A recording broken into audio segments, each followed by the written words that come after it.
What's your name and the grade that you're in? My name is Brandon. I'm a senior. Okay.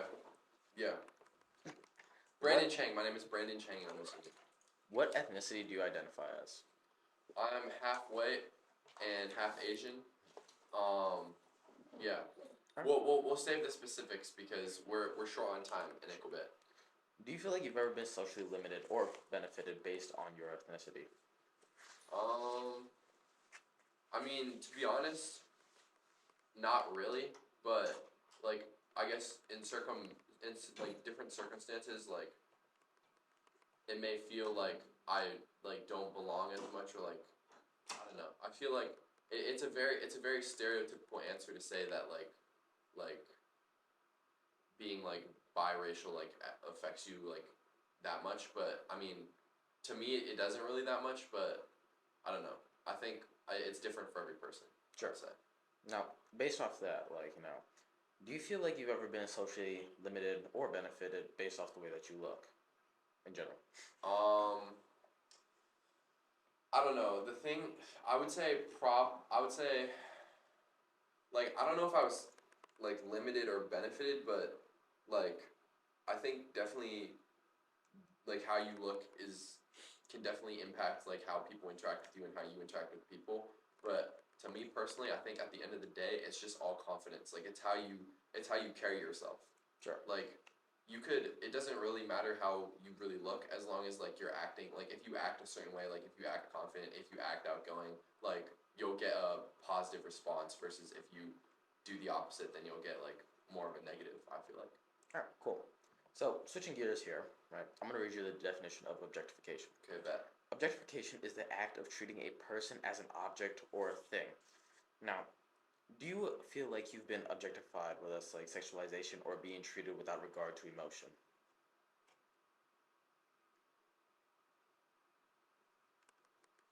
Mm,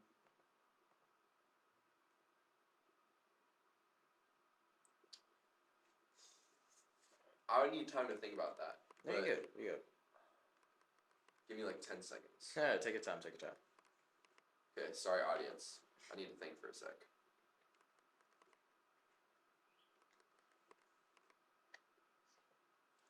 I don't know. Like I think that's a hard question to ask Mm-hmm. because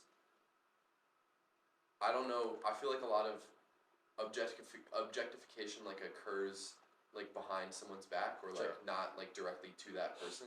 Sure. So I would say I would say like has someone referred to me like in that kind of way like completely disregarding my like emotions or like my like human like physical like aspects. I guess like maybe, but I don't think it happens that often. Mm-hmm. And I would say that if it were to have happened, it would probably be in a situation where I'm not there and they were like someone was talking about me. But I think in my personal like experience, it doesn't happen to me like really. Sure. All right. How long have you been at lab? I've been in lab my whole life. Watchman. Okay, Watchman. Keep the cut. Yeah, no, we're cool. Do you feel? Have you ever felt socially limited or benefited based on how long you've been at lab? Whether that's stigmas or pre-existing reputation. Yeah, no, definitely. So me being at lab, like I've like established like since day one.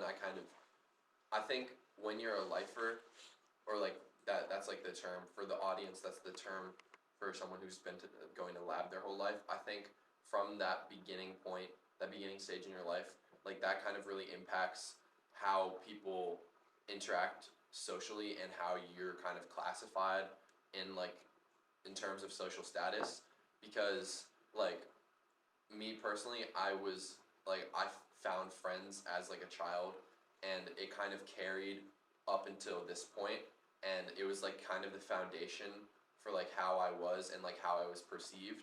So like a lot of kids who are on the social periphery now were like that back in like all the way when we were like 5 and 6.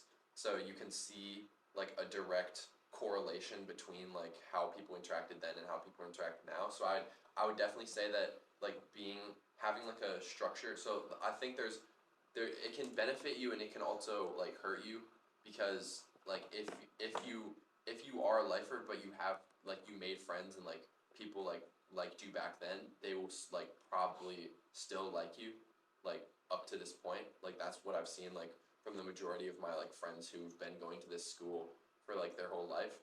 But on the other hand, like if you've been going here for your whole life and you have a bad rep, then it kind of sticks with you for the rest of your time here. And there are a bunch of people who have to like play a certain character or like like say more polarizing like statements or just like act in a more polarizing way because of like the character that has been like established. Sure. And like they can't really change that. No, that's good. All right, Brandon, what is one thing you'd want people to know about you? Um, I don't know. I feel like I would want people to know that like I'm not a judgmental person. I like making friends. Like I like laughing a lot.